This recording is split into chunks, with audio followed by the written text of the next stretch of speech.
I'm Josh Copeland. I run the engineering department at Cane Creek Cycling Components. I'm here showcasing our new DB Air CS shock. It's on the Enduro 2.9 S-Works from Specialized. So it's a completely new shock from the previous generation DB Air, and it has a two-position climbing switch. So that's what CS stands for, is climbing switch. So in the on position, it has a climbing feature, and in the off position, it's a regular DB Air, just as it was last year, full four-way tunability, just like all of our double barrel shocks.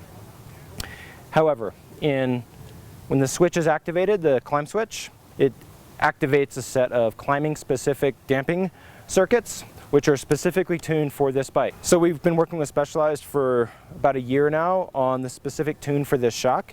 So the tune for the high-speed compression, high-speed rebound, low-speed compression, low-speed rebound was done in the same way that any double barrel was done in the past, where we established base tunes for a specific bike model. But the climbing settings were done completely differently. So in the climbing settings, we actually build shocks where those settings are adjustable, and we go ride with the guys from Specialized. And we can tune that climbing setting externally until we get the range we want and the feel that they want out of the bike. And then we go back to Cane Creek and manufacture those parts to build that feel into the shock. So there's 4 adjusters, just like the double barrel, and the climbing settings are pre-tuned for the bike, and they're inside the shock.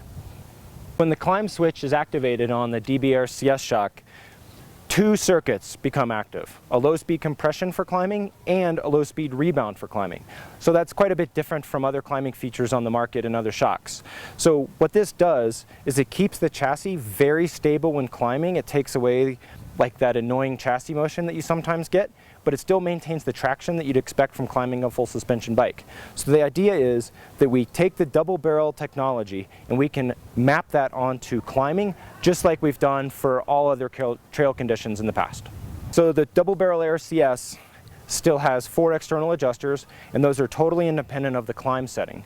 So the climb setting is pre-tuned for the bike, and you tune the double barrel just as you would any other double barrel. So you go through high-speed compression, high-speed rebound, low-speed compression, low-speed rebound. However, what you'll generally find is because you have access to this specific climbing mode that is dedicated for going uphill and even in technical sections, you're able to run the low-speed compression, low-speed rebound a little bit faster. You don't end up having to bridge that gap between climbing performance and descending performance. You can set it up purely for shredding, and then you have the climbing for going uphill to repeat. Aftermarket availability will be about September 1st. Retail price is $695.